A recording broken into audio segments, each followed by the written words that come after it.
नमस्कार दोस्तों, राधे राधे सभी को।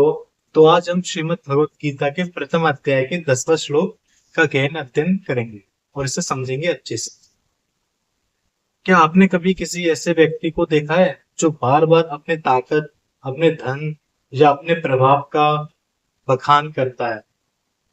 पहली नजर में ये बहुत आत्मविश्वासी लगता है, लेकिन क्या सचमुच वह भीतर से उतना ही मजबूत होता है?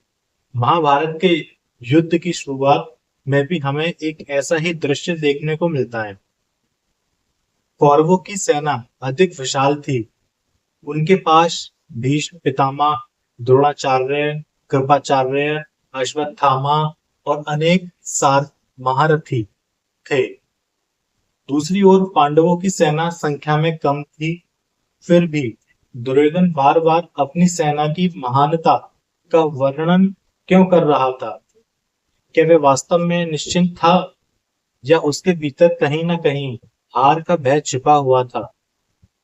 तो गाइस, आज हम श्रीमद् भगवत गीता के प्रथम अध्याय के 10वें श्लोक का गहन अध्ययन करेंगे और इस श्लोक में मनोविज्ञान, नेतृत्व, अहंकार, आत्मविश्वास और जीवन प्रबंधन के ऐसे सूत्र छिपे हैं जो आज भी उतने ही प्रासंगिक हैं जितने 5000 वर्ष पहले थे।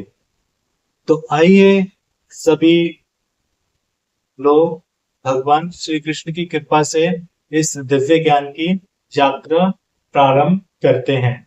तो श्लोक इस प्रकार से है: अपर्याप्तम तदस्माकं बलम भीष्म अभिरक्षितम पर्याप्तम विधिमितेषां बलम भीमाभिरक्षितम। तो इसका अब हम हिंदी शब्दार्थ समझते हैं। अपर्याप्तम असीम अथवा कुछ भाष्यों के अनुसार अपर्याप्त।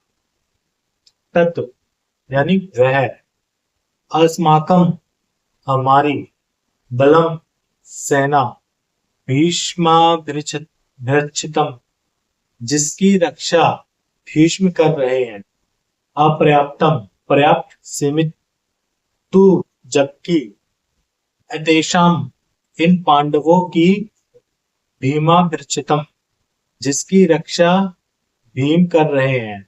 इसका सरल अर्थ समझते हैं, यानी दुर्योधन कहता है हमारी सेना जिसकी रक्षा भीष्म पितामह कर रहे हैं अपार है, जबकि पांडवों की सेना जिसकी रक्षा भीम कर रहे हैं सीमित है। लेकिन क्या ये केवल सेना की तुलना है? बिल्कुल भी नहीं। यहीं से गीता मनुष्य के मन में प्रवेश करती है। और गाइस, महाभारत का संदर्भ युद्ध शुरू होने वाला है। दोनों सेनाएं आमने सामने खड़ी हुई हैं। दुर्योधन पांडवों की सेना को देखता है और वह जानता है कि सामने केवल योद्धा नहीं खड़े हैं, सामने धर्म खड़ा है, सामने अर्जुन है और सामने भीम है और सामने सातई, धृष्टद्युम्न और अभिमन्यु जैसे वीर हैं। और सबसे महत्वपूर्ण यह है, सामने स्वयं भगवान श्री कृष्ण है। यही बात दुर्योधन को भीतर से बेचैन करती है। अपर्याप्तम शब्द का रहस्य। ये श्लोक इसलिए प्रसिद्ध है क्योंकि इसमें प्रयुक्त शब्द अपर्याप्तम के अर्थ पर प्राचीन काल से चर्चा होती रही है। कुछ आचार्यों के अनुसार इसका अर्थ है असीम, जबकि कुछ विद्वानों का मत रहा है पर्याप्त नहीं। और यदि दूसरा अर्थ लिया जाए तो दुर्योधन का वाक्य बनता है, भीष्म द्वारा संरचित हमारी सेना भी पर्याप्त नहीं है। यानी वह भीतर से भयभीत है। दोनों अर्थों की अपनी अपनी व्याख्या है और अधिकांश आधुनिक अनुवादों में असीम अर्थ स्वीकार किया जाता है, जबकि कुछ पारंपरिक भाष्य इस शब्द के माध्यम से दुर्योधन की मानसिक स्थिरता की ओर संकेत करते हैं। इसलिए ये श्लोक हमें केवल भाषण नहीं बल्कि संदर्भ को समझने की भी शिक्षा देता है। दुर्योधन का मनोविज्ञान, जब कोई व्यक्ति बार बार अपनी शक्ति का प्रदर्शन करता है तो उसके पीछे दो कारण हो सकते हैं। तो इसका पहला जो कारण होता है वह इस प्रकार से है कि वह वास्तव में शक्तिशाली है, और इसका दूसरा कारण यह है वह स्वयं को भी विश्वास दिलाने की कोशिश कर रहा है। दुर्योधन दूसरी स्थिति में दिखाई देता है, क्योंकि जो वास्तव में निडर होता है उसे अपनी ताकत का बार बार प्रचार करने की आवश्यकता नहीं होती, वह शांत रहता है। भगवान श्री कृष्ण भी पूरे युद्ध में कहीं अपनी शक्ति का प्रदर्शन नहीं करते, लेकिन उनकी मौन उपस्थिति ही विजय का कारण बन जाती है। जब भीष्म और भीम का अंतर ध्यान दीजिए।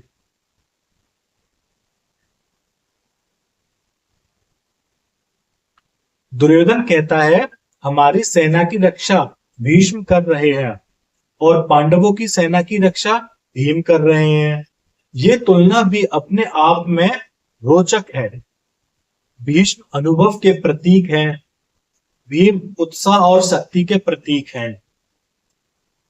दुर्योधन अनुभव पर निर्भर है और पांडव केवल बल पर नहीं बल्कि श्री कृष्ण के मार्गदर्शन पर निर्भर है।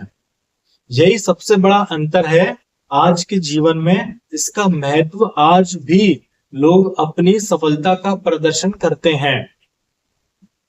महंगी गाड़ी, बड़ा घर, ऊंचा पद, सोशल मीडिया पर दिखावा, लेकिन भीतर से बेचैनी बनी रहती है।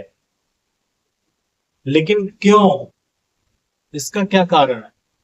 क्योंकि बाहरी उपलब्धियां मन को स्थायी शांति नहीं देती। गीता कहती है सच्ची शक्ति भीतर होती है।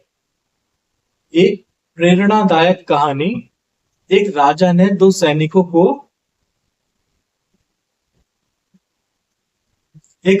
दो सैनिकों की परीक्षा ली।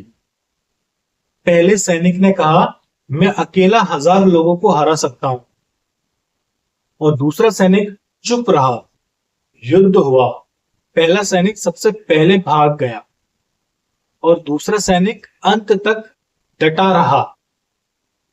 राजा मुस्कुराया और बोला जो अपनी शक्ति का सबसे अधिक प्रचार करता है वह अक्सर सबसे पहले डरता है। दुर्योधन की स्थिति भी कुछ ऐसे ही थी। हम अपने जीवन में क्या सीखे? यदि आपके पास प्रतिभा है तो उसे कार्य से सिद्ध कीजिए। यदि आपके पास धन है तो उसका सदुपयोग कीजिए। यदि आपके पास शक्ति है तो उसका उपयोग दूसरों की रक्षा के लिए कीजिए। यदि आपके पास ज्ञान है तो उससे अहंकार नहीं, विनम्रता आनी चाहिए। गीता का आध्यात्मिक संदेश पांडवों की सबसे बड़ी शक्ति उनकी सेना नहीं थी, उनकी सबसे बड़ी शक्ति थी धर्म, और धर्म के साथ थे भगवान श्री कृष्ण। जब जीवन में भगवान का मार्गदर्शन होता है तब छोटी से छोटी शक्ति भी बड़ी विजय दिला सकती है। आज के युवाओं के लिए संदेश प्रतिस्पर्धा के इस युग में लोग दूसरों से तुलना करते रहते हैं। उसके पास इतना पैसा है, उसके पास इतने फॉलोअर्स हैं, उसके पास इतनी सफलताएं हैं। लेकिन गीता कहती है दूसरों को देखकर भयभीत मत बनो, अपने कर्तव्य पर ध्यान दो, क्योंकि जीत संख्या से नहीं सही दिशा से मिलती है।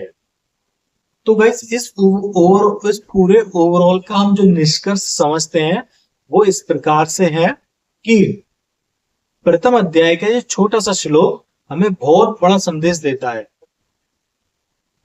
बाहरी शक्ति महत्वपूर्ण हो सकती है, लेकिन उससे भी अधिक महत्वपूर्ण है धर्म, सत्य, और आत्मविश्वास और विनम्रता और भगवान पर अटूट विश्वास।